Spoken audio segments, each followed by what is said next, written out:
Hello दोस्तों, YouTube को channel subscribe कर लें, क्लिक बेल का आइकन को प्रेस कर दें ताकि नोटिफिकेशन आपको मिलते रहे जीआईबी, सीआईबी और बैंक प्रमोशन के संबंध में। हम यहाँ बात कर रहे हैं जीआईबी के अकाउंटिंग का क्वेश्चन सेट नंबर 4। पहला सवाल देखिए, बोलता है in cases where customer categorised as low risk expresses inability to complete the documentation requirement on account of any reason that the bank considers to be genuine, the bank shall at its option complete the verification of identity of the customers within a period of dash months from the date of establishment of relationship। बोलता है अगर ये cases है जहाँ पे customer को categorise किया गया लो रिस्क एक्सप्रेस करता है कि अपना उसके पास क्या करता है कि उसके पास क्षमता नहीं है, इनएबिलिटी है कि वो कंप्लीट नहीं कर पा रहा डॉक्यूमेंटेशन रिक्वायरमेंट जो बैंक को चाहिए किसी भी कारण से, और वो कारण जेन्युइन है, तो बैंक यहाँ पे ऑप्शन देता है कि भाई आप कंप्लीट करें अपना डॉक्यूमेंटेशन को। बैंक यहाँ पे क्या करता है, बैंक यहाँ पे ऑप्शन देता है कि वेरीफाई करें अपना आइडेंटिटी, जो कस्टमर की आइडेंटिटी है वो कितने पीरियड के भीतर जिस डेट को कस्टमर बैंक क्या रिलेशनशिप बनता है या अकाउंट ओपन करता है। ए ऑप्शन है 1 मंथ, बी ऑप्शन है 2 मंथ, सी ऑप्शन है 3 मंथ, डी ऑप्शन है 6 मंथ। सही ऑप्शन है डी 6 मंथ, यानी बैंक उसको 6 महीने का समय दे सकता है अगर कस्टमर जेन्युइन है तो। दूसरा ऑप्शन देखिए, दूसरा क्वेश्चन देखिए, in case an individual customer who does not possess either any of the OBDs or the documents applicable in respect of simplified procedures and desires to open a bank account। बोलता अगर ऐसा cases होता है जहाँ individual customer होता है जो कि पोजेस नहीं करता किसी भी तरह का OBDs का यानी ऑफिशियल वैलिड डॉक्यूमेंट का, या फिर डॉक्यूमेंट जो कि एप्लीकेबल होते हैं उस रिस्पेक्ट में जहाँ पे सिंप्लीफाइड प्रोसीजर है, डिजायर होता है कि इसको ओपन किया जाए बैंक अकाउंट को। ठीक है, तो ए ऑप्शन क्या हो जाएगा, he cannot be allowed the bank account, he cannot be allowed the bank account, he can open a small account. C option है he can open a basic saving bank deposit account. D option है he can open saving account without cheque book and cheque collection facility. सही option हो जाएगा B, he can open a small account. अगर उसके पास कोई भी officially valid document नहीं है तो उसको बैंक मैनेजर के ऊपर पावर है, वो उसको छोटा सा स्मॉल अकाउंट ओपन करने के लिए दे सकता है। तीसरा क्वेश्चन देखिए, a small account allowed to be opened by a customer as पर KYC procedure can be allowed.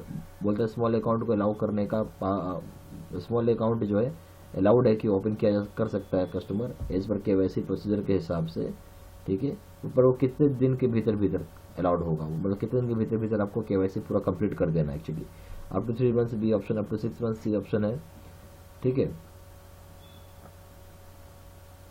नहीं यहाँ पे ये बोलना कि स्मॉल सेविंग अकाउंट जो है ओपन किया गया कस्टमर के द्वारा इस पर KYC प्रोसीजर के हिसाब से, तो वो कितने समय तक चलेगा स्मॉल अकाउंट जो होता है। ए ऑप्शन है up to 3 months, B option है up to 6 months, C option है up to 1 year, D option up to 2 year. सही ऑप्शन हो जाएगा सी, अप टू 1 ईयर, यानी स्मॉल सेविंग अकाउंट 1 साल के लिए चलता है।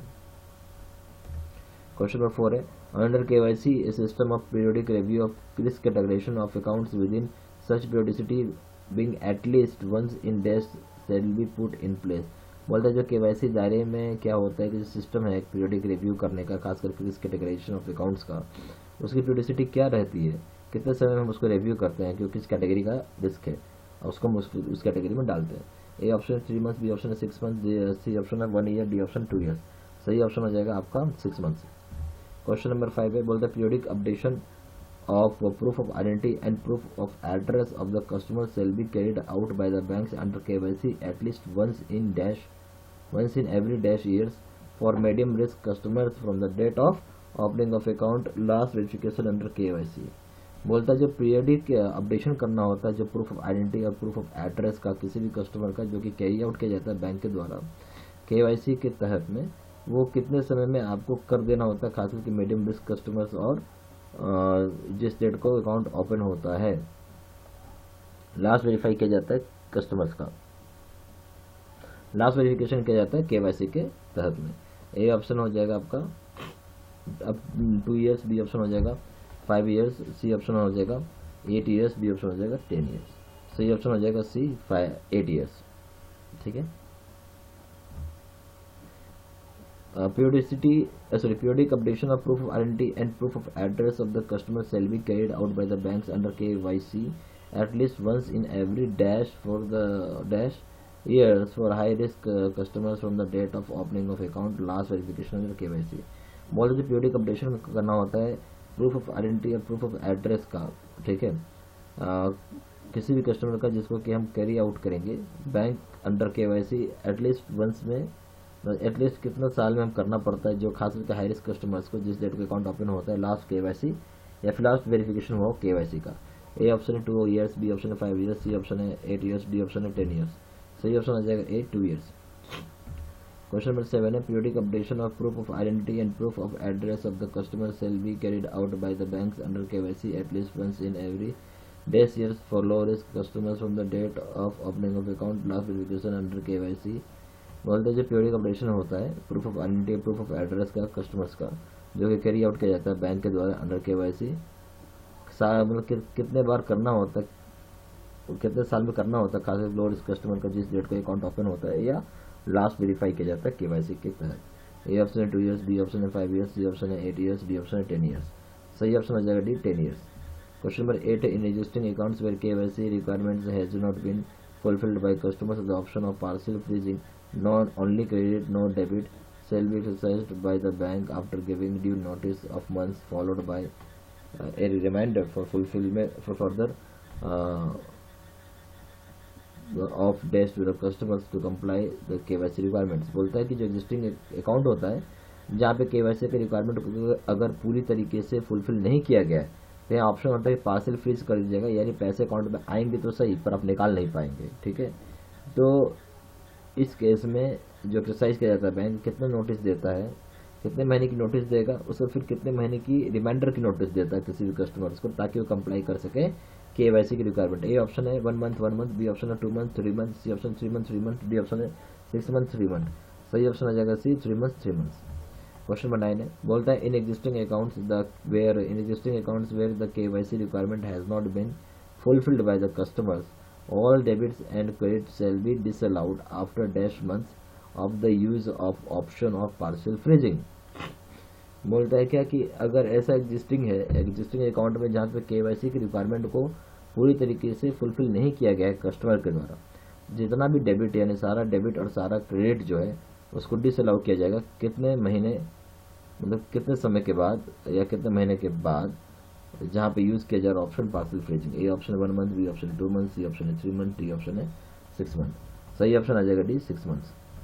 क्वेश्चन नंबर 10 है बोलता है bank shall at their option open a dash bank account of a foreign student on the basis of his or her passport with visa and immigration endorsement bearing the proof of identity and address in the home country together with a photograph and a letter offering admission from the education institution in India। बोलता है banks को यहाँ पे refer किया गया है या यहाँ ऑप्शन दिया गया है कि वो ओपन कर सकते हैं बैंक अकाउंट किसी फॉरेन स्टूडेंट का जो बेसिस होता है उनका ही जो हर पासपोर्ट, जो वीज़ा या इमिग्रेशन इंडोर्समेंट का जहाँ पे बियर करता है कि क्या प्रूफ ऑफ आइडेंटिटी होगा, क्या एड्रेस होगा उनके होम कंट्री का, जहाँ पे फोटोग्राफ डाला हुआ रहेगा, लेटर ऑफ ऑफरिंग डाला रहता है, एडमिशन किस समय से एजुकेशनल इंस्टीट्यूशन का क्या होगा भारत में। ए ऑप्शन है resident saving account, B option है resident current account, C option है non resident ordinary account, D option any of the above account. सही ऑप्शन हो जाएगा C non resident ordinary account. Question number 11 है where banks open a bank account of a foreign student a declaration about the local address shall be obtained within a period of dash days of opening the account and decide the local address is verified। बोलता है जहाँ पे bank open करने जाती है bank account किसी foreign student का, जहाँ डिक्लेरेशन होता है उसके लोकल एड्रेस का वो ओपन किया जाता है, जहाँ पे पीरियड होती है कितने डेज का होगा अकाउंट ओपनिंग करने के लिए, जो भी सेड लोकल एड्रेस को वेरीफाई करने के लिए। ए ऑप्शन है 15 दिन, बी ऑप्शन है 30 दिन, सी ऑप्शन है 60 दिन, डी ऑप्शन है 6 महीना। सही ऑप्शन हो जाएगा 30 दिन। क्वेश्चन नंबर 12 है where bank open an account of a foreign student pending the verification of local address account shall operated with a condition of allowing foreign remittance not exceeding dash or equivalent into the account with a cap of dash on aggregate in the same।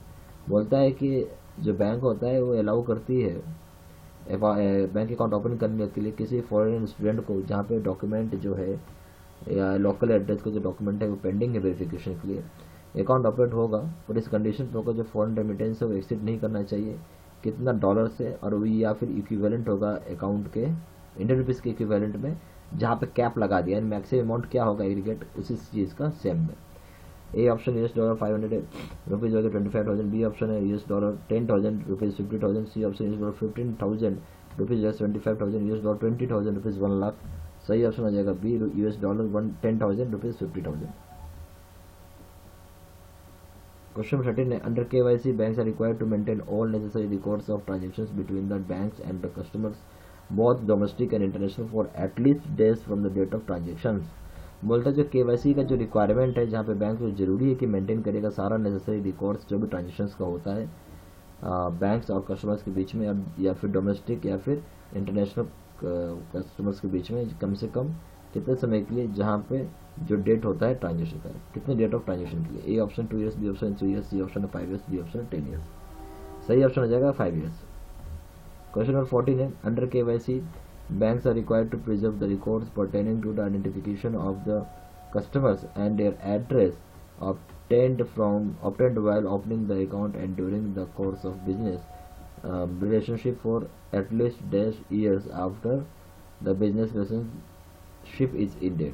बोलता है कि KYC के जब KYC के दायरे में bank को जरूरी है कि रिजर्व जो है प्रिजर्व यानी रिकॉर्ड्स जो भी होता है कस्टमर का उसको बचा के रखेगा, प्रिजर्व करेगा, जहाँ पर आइडेंटिफिकेशन ऑफ कस्टमर्स की और उसके एड्रेस को जब वो ओपन किया गया होगा अकाउंट के समय और जिस समय वो बिजनेस करता होगा, तो कितने समय के लिए बैंक को ये चीज़ करके रखना होगा, सेव करके रखना होगा। जब एक बार भले ही वो एक बार बिजनेस खत्म, मतलब एक बार जो बिजनेस रिलेशनशिप है बैंक के साथ भले खत्म हो जाए, अकाउंट क्लोज कर दे, फिर भी बैंक को रिकॉर्ड्स बचा के रखना है कितने समय तक। ए ऑप्शन है 2 ईयर्स, बी ऑप्शन है 3 ईयर्स, सी ऑप्शन है 5 ईयर्स, डी ऑप्शन है 10 ईयर्स। सही ऑप्शन आ जाएगा सी 5 ईयर्स। क्वेश्चन नंबर 15 है banks shall furnish to the director financial intelligence unit India FIUIND refer to rule number 3 of PML maintenance of records rules the cash transaction report of large size cash transactions. बोलता है कि bank को यहाँ पे furnish करना पड़ता है, report किसको देगा, director financial intelligence unit India को, जो कि रेफर करता है रूल 3 ऑफ PML, ठीक है, जहाँ पे मेंटेनेंस ऑफ रिकॉर्ड्स का रूल है। तो हम जो कैश ट्रांजेक्शन होता है सारा जो बड़े बड़े कैश ट्रांजेक्शन के अमाउंट होते हैं वो रिपोर्ट करने होते हैं। ए ऑप्शन है on a monthly basis within 7 days, B option on a monthly basis within 10 days, C option on a monthly basis within 15 days, D option on a monthly basis within 20 days. सही option हो जाएगा C on a monthly basis within 15 days. आप हमारे साथ चाहें तो JAIIB का भी कोर्स का पैकेज पूरा कर सकते हैं। इसमें वीडियो लेक्चर कोर्सेज रहेगा, केस स्टडी या न्यूमेरिकल का वीडियो रहेगा, 2000 सेट का क्वेश्चन बैंक रहेगा, पर पेपर सुपर नोट्स रहेगा, क्विक रिविजन नोट्स रहेगा, मॉक टेस्ट रहेगा। यहाँ पे 2 तरह के कोर्सेज हैं JAIIB के। एक है JAIIB का पावर पॉइंट प्रेजेंटेशन कोर्स, इसको हम PPT वीडियो कोर्स बोलते हैं, जिसमें JAIIB का प्रिंसिपल्स करें या फिर लीगल करें, उसका दाम है 600 रुपये। JAIIB का अकाउंटिंग करते हैं उसका दाम है 800 रुपये। JAIIB का कॉमो बैक करते हैं दाम है 1500 रुपये। अगर face to face video course करते हैं JAIIB का प्रिंसिपल्स करें या लीगल करें उसका दाम है 1200 रुपये। JAIIB का अकाउंटिंग पेपर करते हैं उसका दाम है 1500 रुपये। JAIIB का कॉमो बैक करते हैं दाम है 3000 रुपये। ज़्यादा जानकारी के लिए फोन कर सकते हैं। फोन नंबर हो गया 4 times 9685127, दूसरा नंबर है 7827546946। वेबसाइट पर जाकर डायरेक्टली ऑनलाइन ऑर्डर प्लेस कर सकते हैं। वेबसाइट हो जाएगा www.jaibstudymaterial.com। ईमेल ID हो जाएगा sedsilla123@gmail.com।